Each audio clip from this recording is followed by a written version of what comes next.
Doctor Zakir Naik হাফিজাহুল্লাহ। নাম শুনছেন? কথা বলেন ভাই, নাম শুনছেন তো?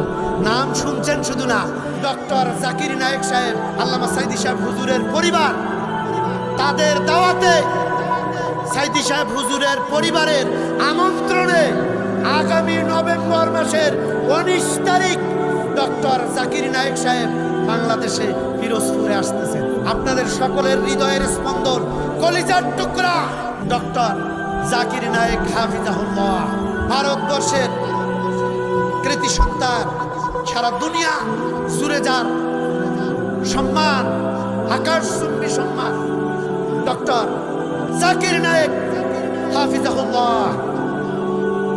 আপনারা শুনলে খুশি হবেন। আজকে সোশ্যাল মিডিয়াতে একটা নিউজ ভাইরাল হয়েছে যে আমাদের দেশের নন্দিত মুফাসসির শহীদ মকবুল মরহুম আল্লামা দেলোয়ার হোসেন সাইদি হাফিজাহুল্লাহ হুজুর, আল্লাহ তার কবর থেকে রিয়াজুল জান্নাত টুকরা বানায় দিক। চিৎকার করে বলেন আমিন, আর জোরে কোন আমিন। আল্লামা সাইদি সাহেব হুজুরের পরিবার, তাদের দাওয়াতে সাইদি সাহেব হুজুরের পরিবারের আমন্ত্রণে আগামী নভেম্বর মাসের 19 তারিখ ডক্টর জাকির নায়েক সাহেব বাংলাদেশে পিরোজপুরে আসতেছেন। কি খুশি হন নাই?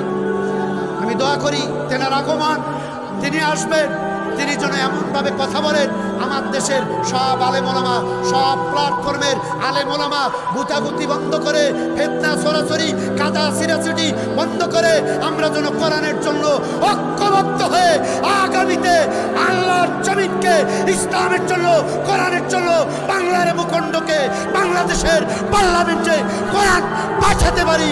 আমরা যেন ঐক্যবদ্ধভাবে কাজ করতে পারি। আল্লাহ যেন কবুল করেন। কারা কারা চান স্লোগান দিয়ে হাত উঁচু করে আল্লাহকে দেখা। আমি মনে করি বাংলাদেশের এই সিচুয়েশনে কে মাজার পূজারি, কে কওমি, কে আলিয়া, কার টুপি লম্বা, কার টুপি খাটো, কার জুব্বা, কার ভাড়া পাঞ্জাবি দেখার টাইম নাই। 16 বছর নির্যাতিত হয়েছেন, হুঁশ হয় নাই। যদি আপনি ঐক্যের ভিতরে ফাটল ধরান, আমার কথাটা লিখে রাখেন। সামনে যদি ঐক্য করতে না পারেন, সব দলের ওলামা আলেম ওলামা এক কাতারে কাতারবদ্ধ হয়ে ভোটের বাক্স যদি একটা বানাতে না পারেন, আগামীতে বাতিলেরা ক্ষমতায় আসলে আলেমদের পিঠের চামড়া রাখবে না। টুপি পরে ঘুরতে পারবেন না, মুখে দাড়ি দিয়ে ঘুরতে পারবেন না। আমি বলে গেলাম, লিখে রাখেন, লিখে রাখেন। এখন তো গুতাগুতি করতেছে, লাফালাফি করতেছে।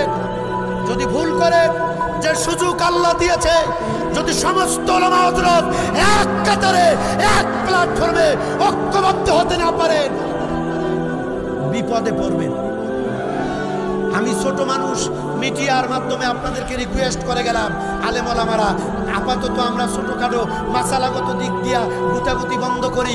আল্লাহর জন্য, আল্লাহর ইসলামের জন্য, কোরআনের সোনালী সমাজ প্রতিষ্ঠা করবার জন্য, নবীজির রক্ত মাখা রক্তের বিনিময়ে, সাহাবাজমানদের রক্ত আর জীবনের বিনিময়ে প্রতিষ্ঠিত ইসলাম রক্ষার জন্য, প্রতিষ্ঠার জন্য সীসাডালা প্রাচীরের মতো ঐক্যবদ্ধ হই। কাঁধে কাঁধ মিলে আসুন ময়দানে নারায়ে তাকবীর আল্লাহু আকবারের স্লোগান দিয়ে আমরা কাজ করি। কারা কারা একমত আমার সাথে হাত তুলে দেখান।